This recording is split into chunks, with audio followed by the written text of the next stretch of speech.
കുട്ടികൾക്ക് എല്ലാ വാക്സിൻസും എടുക്കേണ്ട ആവശ്യമുണ്ടോ?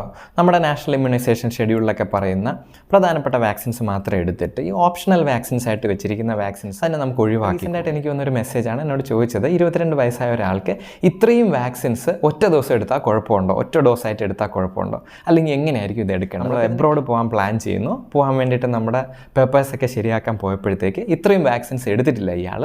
ഈ വാക്സിൻസും കൂടി എടുത്താൽ മാത്രമേ പുറത്തേക്ക് പോകാൻ പറ്റൂ. ഇത് സ്ഥിരമായിട്ട് നമ്മൾ കാണുന്നതാണ്. പല പാരൻസും നമ്മൾ പുറത്തേക്കൊക്കെ പോകാനായിട്ടൊക്കെ എല്ലാം പ്ലാൻ ചെയ്യും, എല്ലാമൊക്കെ ശരിയാകാറായി പോകാറാകുമ്പോഴത്തേക്ക് നോക്കുമ്പോഴത്തേക്ക് ആ പോകാൻ ഉദ്ദേശിക്കുന്ന രാജ്യത്തെ വാക്സിനേഷൻ ഷെഡ്യൂൾ അനുസരിച്ചുള്ള വാക്സിൻസ് എല്ലാം എടുത്തിട്ടുള്ള കുട്ടിയാണെങ്കിൽ മാത്രമേ നമ്മൾക്ക് അങ്ങോട്ട് പോകാൻ പറ്റൂ. അപ്പോൾ അത് എടുത്തിട്ടില്ലെങ്കിൽ ഇതെല്ലാം കംപ്ലീറ്റ് ചെയ്തിട്ട് പോകാൻ പറയും. അപ്പോൾ ലാസ്റ്റ് മിനിറ്റ് ആകുമ്പോഴത്തേക്ക് ഈ വാക്സിനേഷൻസ് എല്ലാം നമുക്ക് ഒറ്റ ഡോസിൽ നിന്ന് ചിലപ്പോൾ എടുക്കാൻ പറ്റില്ല. ചില സമയത്ത് ബൂസ്റ്റേഴ്സൊക്കെ കൊടുത്ത് കംപ്ലീറ്റ് ചെയ്ത് ആ വാക്സിനേഷൻ ഷെഡ്യൂൾ കംപ്ലീറ്റ് ചെയ്താൽ മാത്രമേ പോകാൻ പറ്റൂ. അപ്പോൾ അങ്ങനെ വരുമ്പോഴത്തേക്ക് അനാവശ്യമായിട്ട് നമ്മുടെ ഈ യാത്ര ഡിലേ ആവും. അത് കാരണം ചിലപ്പോൾ നമുക്കൊരു ജോബ് ഓപ്പർച്യൂണിറ്റിയോ അല്ലെങ്കിൽ പഠിക്കാനുള്ളൊരു ചാൻസോ ഒക്കെ നഷ്ടപ്പെടാനും സാധ്യത. ഇനിയുള്ള കാലത്ത് കുട്ടികൾ പുറത്തു പോയി ജോലി ചെയ്യാനുള്ള സാധ്യതയോ അല്ലെങ്കിൽ അവർ പഠിക്കാനൊക്കെ പോകാനുള്ള സാധ്യതയൊക്കെ വളരെ കൂടുതലാണ്.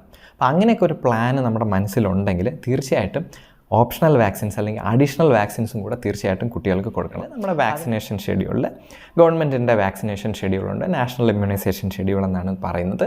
അതിനകത്തുള്ള മാൻഡേറ്ററി വാക്സിൻസ് എല്ലാം നമ്മൾ കൊടുത്തിട്ടുണ്ടാവണം. അതിൻ്റെ കൂടെ IAP എന്ന് പറയുന്നത് Indian academy of pediatrics decide ചെയ്തിരിക്കുന്ന ഒരു വാക്സിനേഷൻ ഷെഡ്യൂളുണ്ട്.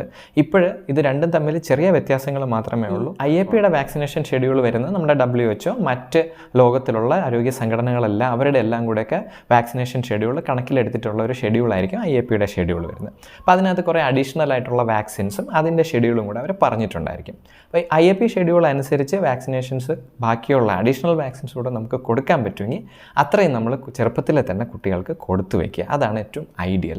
അപ്പോൾ അങ്ങനെ വരുമ്പോൾ ഒരുവിധപ്പെട്ട വാക്സിൻസ് എല്ലാം കുട്ടിക്ക് കിട്ടിയിട്ടുണ്ട്. ചില രാജ്യങ്ങളിൽ അവിടെ പോകണമെങ്കിൽ അവർ പറഞ്ഞിരിക്കുന്ന ചില പർട്ടിക്കുലർ വാക്സിൻസ് അത് നമ്മൾ എല്ലാ രാജ്യങ്ങളിലും പോകുമ്പം ഉപയോഗിക്കുന്നതല്ല.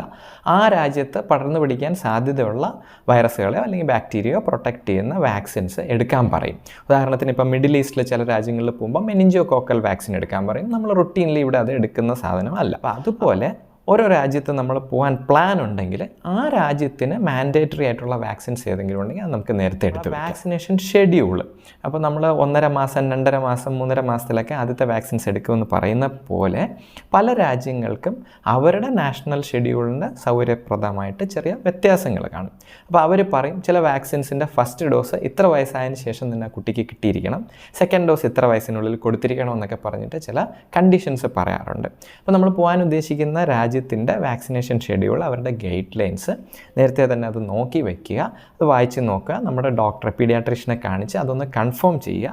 ഏതെങ്കിലും വാക്സിൻസ് മിസ്സായി പോയിട്ടുണ്ടെങ്കിൽ നമുക്ക് നേരത്തെ പ്ലാൻ ചെയ്തെടുക്കുക. അതുപോലെ ഏതെങ്കിലും വാക്സിൻസ് ഇതുപോലത്തെ കട്ട് ഓഫ്സ് ഒക്കെ പറഞ്ഞിട്ടുണ്ടെങ്കിൽ അതിനുള്ള ഓപ്ഷൻസ് എന്ത് ചെയ്യാൻ പറ്റുമെന്നുള്ള നോക്കിയിട്ട് ആ വാക്സിനേഷൻസ് നമുക്ക് കംപ്ലീറ്റ് ചെയ്തെടുക്കാം.